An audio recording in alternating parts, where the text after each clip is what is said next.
Passando no início do vídeo pra lembrar vocês que eu tô com encomendas abertas. Lá tem vários estilos, e eu quero falar também pra dar uma olhadinha nas lives que rolam por aqui. E se você não conseguir acompanhar no ao vivo, tem o meu canal de VODs também. Os links vão estar no comentário fixado. Se torne membro do canal também, que me ajuda muito, tá?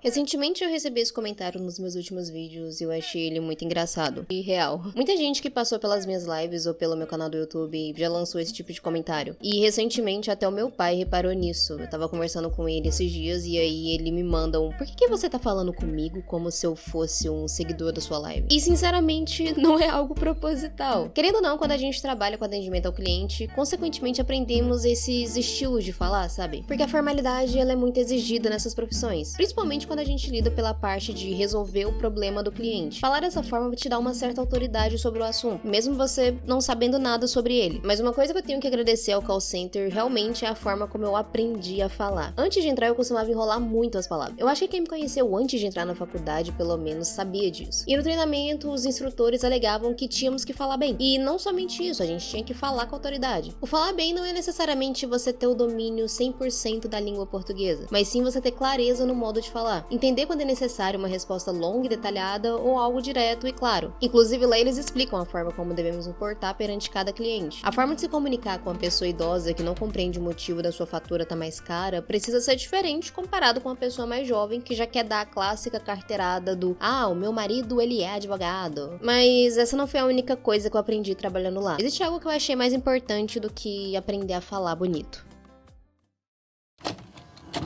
Imagina a seguinte situação. Você chega em casa depois de um longo dia de trabalho, você tá cansado e a única coisa que você possui pra te alegrar é aquela série que você tá acompanhando e você tá super ansioso pra saber como vai ser o último episódio. Você prepara sua TV pra assistir, mas tem um probleminha. A internet ela não tá funcionando. Você já tá cansado e consequentemente você já tá irritado. Então pra resolver, você liga na empresa de internet pra entender o que aconteceu. O atendente que recebe a sua ligação, ele tenta te explicar que o motivo da queda é uma falha na região, que já tá sendo resolvida. E é só você aguardar até eles religarem o serviço. Como você reagiria a isso? Eu já peguei casos assim em que a culpa não é do atendente, mas que ainda assim eles acabam pagando o preço, sabe? Porque eles são os porta-voz da empresa. Essas críticas, ofensas e tudo isso nunca vai chegar no CEO da empresa, mas sim no funcionário que tá lá.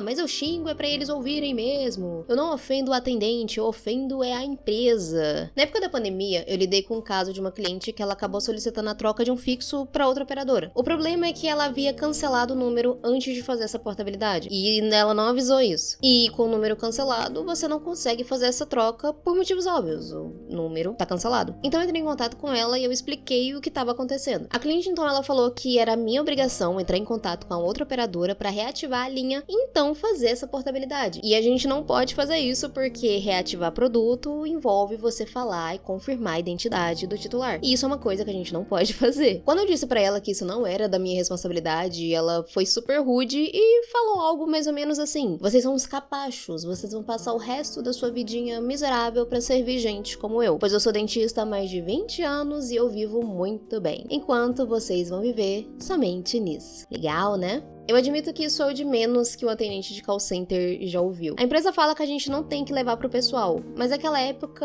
a gente tava em pandemia e, sinceramente, foram um dos piores anos que eu tive. Momentos constantes que poderiam mudar completamente o rumo da minha vida ocorreram naquele período. E receber uma ligação assim não é algo muito favorável pra sua mente, né? Mas o que eu quero dizer com tudo isso? Muitas vezes nós achamos que a pessoa do outro lado do balcão ou do telefone é só um robô sem emoção, uma figura neutra que ao terminar o horário do trabalho ela só é desplugada da tomada e religada no dia seguinte pra continuar trabalhando. A gente esquece que essas pessoas têm família, que elas têm sentimentos, que elas têm emoções e que consequentemente pode estar passando por paradas complicadas também. É claro que existem problemas que podem ser causados por negligência ou por pura responsabilidade do atendente. Mas é correto você despejar frustração em um funcionário que não tem culpa de nada? É importante a gente ter essa empatia. E eu fui reconhecer isso trabalhando no call center. Eu ficava vendo colegas serem ameaçados de morte simplesmente porque o cliente não pagou a fatura e teve seu plano cortado, e ele exigia que fosse reativado, mesmo com a fatura vencida. Colegas esses que só saíam na mesa da ligação e iam pro banheiro chorar, e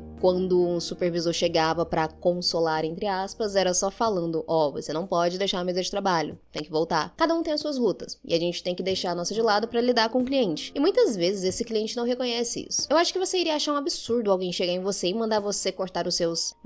Já entendeu, né? Seria absurdo alguém fazer isso com você, né? Pois é, um cliente já falou isso pra mim. Eu acho que a empatia é uma coisa que tá faltando nas nossas convivências atuais, tanto na vida real quanto no digital. Constantemente eu vejo no Twitter, claro, né? Tinha que ser, sempre ele nascendo do crime. Eu sempre vejo pessoas contando seus relatos ou cometendo algum erro e, consequentemente, reconhecendo essa falha e pedindo desculpas. Mas a justiça na internet não perdoa. Basta um pequeno deslize pra você ser caçado como uma presa ferida. Desculpa, eu achei que seria impactante. Eu tô chapada de xarope, perdão.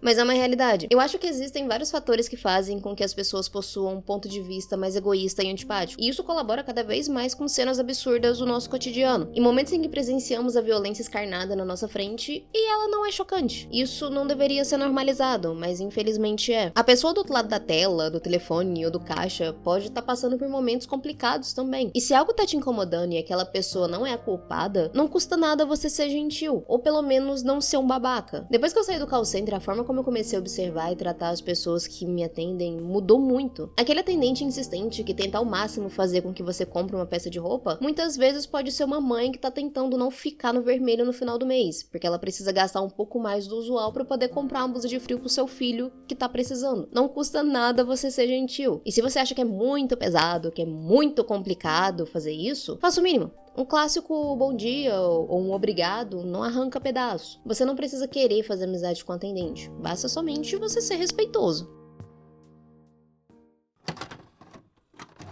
Eu não sei se dá pra perceber, mas esse vídeo ele foi bem mais curto do que o usual, porque eu ainda tô me recuperando de uma gripe que acabou me pegando de jeito. Eu acho que dá até pra ver um pouquinho na minha voz, né? Então eu ainda não tô 100%. E como eu não queria deixar sem vídeo aqui por muito tempo, eu decidi gravar algo que eu já tava afim de falar, e é algo que eu tenho uma certa experiência, né? Até porque eu trabalhei 3 anos no call center. A educação, ela é essencial pra que você viva em sociedade. E por mais que a pessoa esteja exercendo a função de servir, você não possui o direito de tratar ela mal. E gênero, classe social, sexualidade, posição de cargos, enfim, nada disso importa e é justificativa pra você ser um completo babaca quando uma pessoa só tá fazendo o seu trabalho. Lembrando que eu não tô falando de pessoas que realmente cometeram um erro e te prejudicou. Eu tô falando daqueles que querem ganhar sua graninha no final do mês pra não morrer de fome e, consequentemente, faz um bom trabalho. Então, é isso, não seja babaca. Acho que a palavra do dia hoje é educação. É isso. Seja educado.